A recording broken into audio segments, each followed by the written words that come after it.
Hey everybody, thank you for tuning in for today's video. I really do appreciate each and every one of you that likes and shares and supports the work that I do here. And in today's video, I have a confession. And that confession is that I am addicted to technology.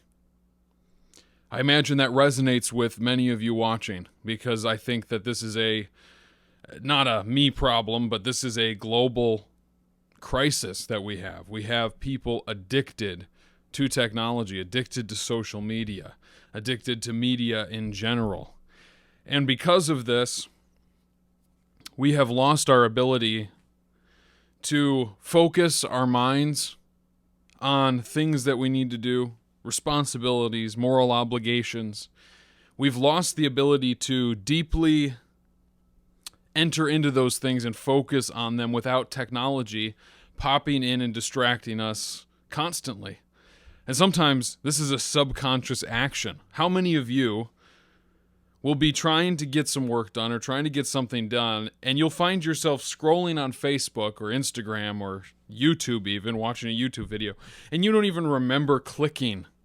You don't even remember clicking the button to get you to those social media platforms. I find this happening to me a lot, very frequently.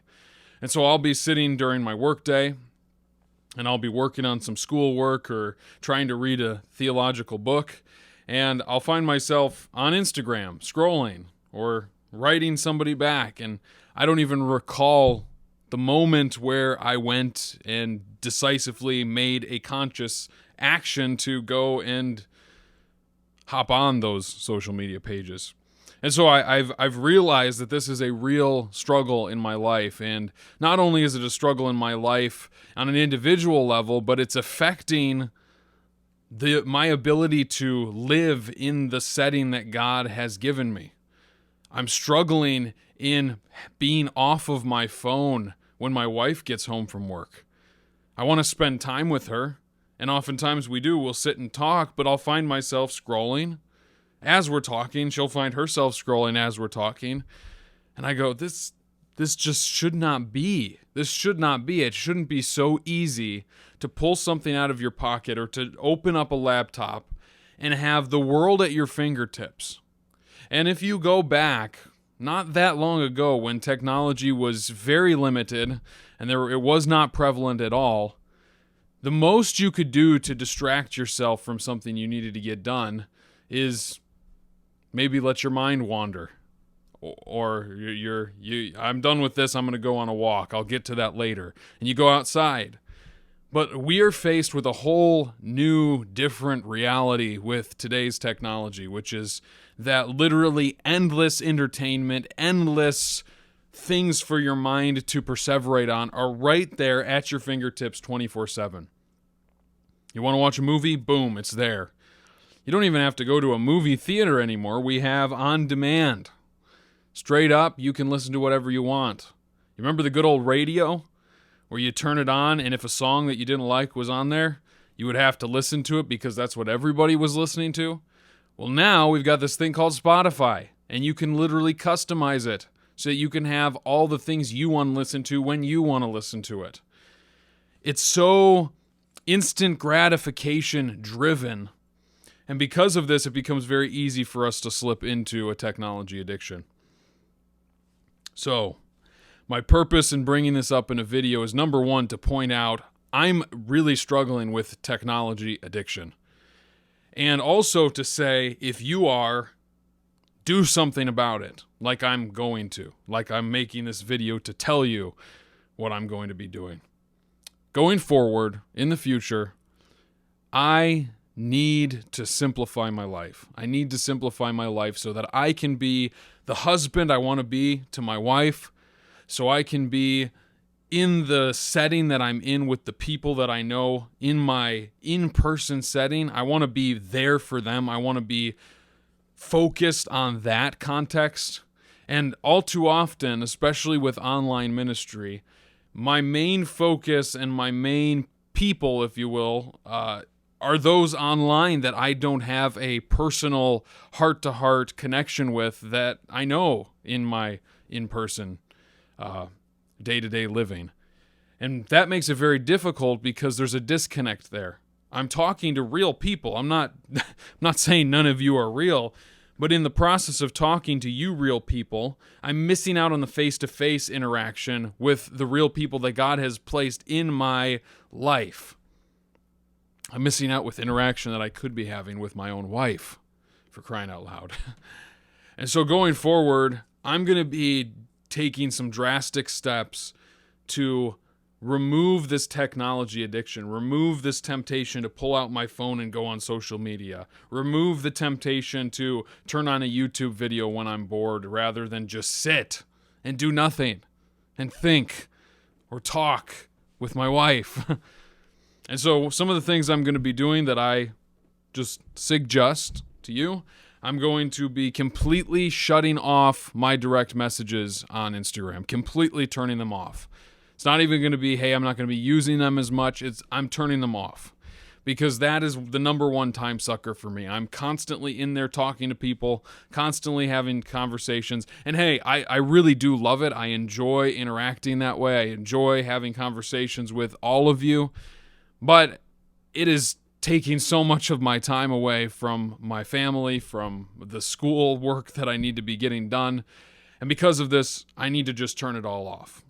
Completely off. Secondly, I'm going to be shutting down my home feed on my Facebook page so that when I go on, I'm going on for the purpose of business only, ministry only, and not getting distracted by just aimless scrolling. Same thing with Twitter, same thing with YouTube.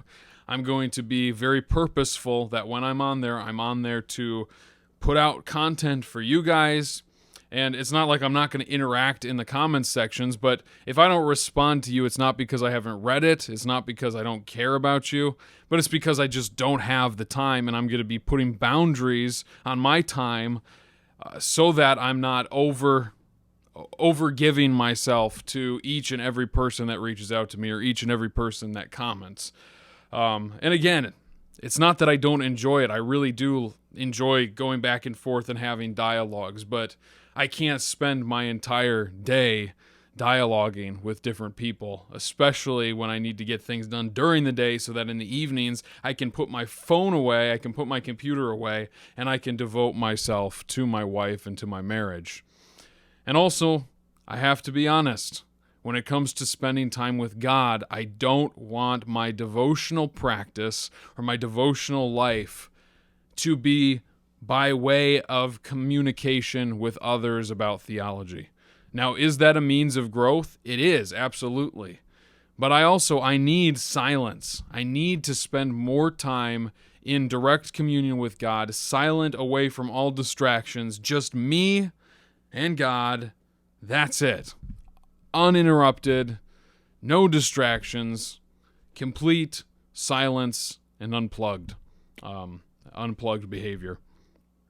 So, with that being said, it's not just, hey guys, I'm going to be limiting my use on social media. It's, hey guys, I'm shutting down all communication on Instagram. I'm shutting down all communication on Facebook. I'm shutting down all communication on pretty much every platform that I'm on.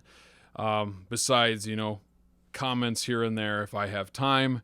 And again, I encourage you, if you really do need to reach out to me about something or want to talk to me about something, please go to my website. I have a contact form that'll you send it, it'll go to my email, and we can correspond back and forth.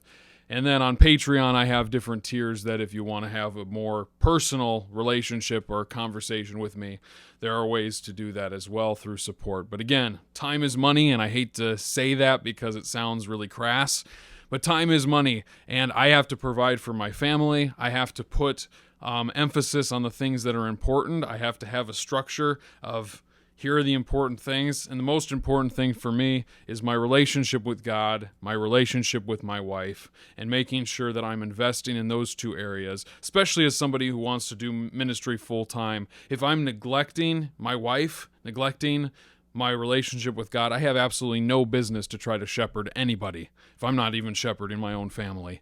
And so I think that we all need to take this far more seriously. Technology addiction, it's a real thing. It's a powerful thing. And if we're not careful, it really does suck our souls away from the things that really truly matter.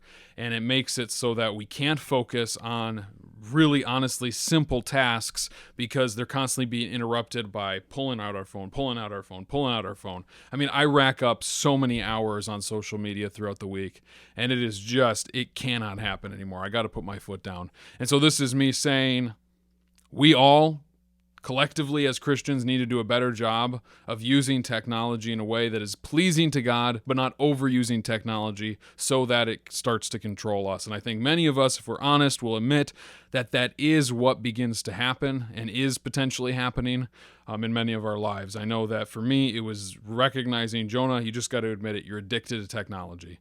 And now that I've said I am addicted to technology, it makes it a lot easier for me to look and go, okay, game plan of how I can fix that.